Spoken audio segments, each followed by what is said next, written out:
remote collars are a very controversial tool. This is one of them. This is actually the one that we use. This is the Mini Educator made by eCollar Technologies.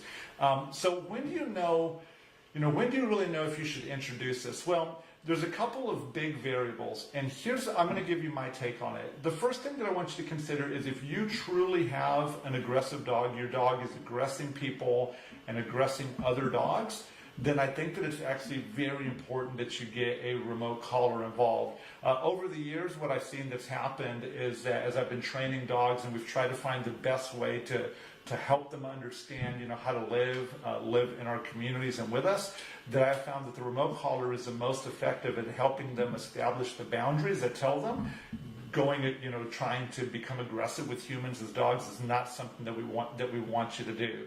You may hear differently from other trainers, but I was one of those trainers that said I would never use this tool, but now using it and I see how it's helping you guys, helping your families, helping those dogs understand where the boundaries are. That's important. So if you have an aggressive dog, okay, and it truly is aggressive, then the remote collar is a must for you.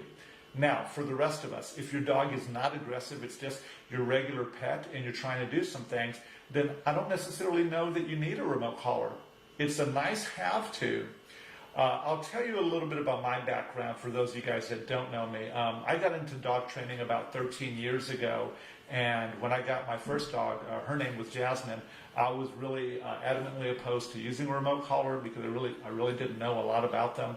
But I trained that dog, and she was a very, very well-trained dog, did a lot of stuff. And I never used a remote collar on her to train any of those things.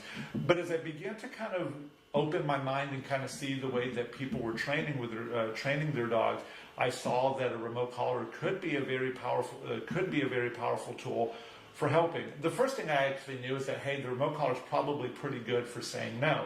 What I didn't realize at the time when I was looking at the remote collar, that out of all the tools that can actually tell a dog no effectively, that it's actually the only one that humanely will never injure the dog.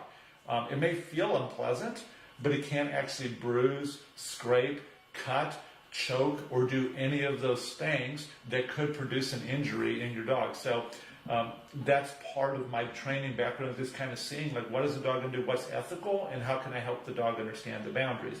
Now moving into my current state of the way that I'm training, I have Gabby who is going to turn 3 tomorrow. But with Gabby, I've used the remote collar quite a bit. She's 3 years old. I introduced the remote collar to her at 8 months of age. And so then I didn't use the remote collar really for corrections for some time. I actually used it to help clarify to her what it is that I wanted her to do. Now, I'll go into a little bit of detail, but sometimes this is hard to understand, and it took me quite some time to understand this concept. The collar, any kind of collar, whether it's a buckle collar, a martingale, a pinch collar, just anything that's on the dog's neck applies pressure, okay? And there's different kinds of pressure, but it applies pressure. It's resting against the dog's neck, and the dog can feel that. So when you put a leash on a collar, then 2 things happen. The dog feels the pressure, and it knows that it's coming from a particular direction.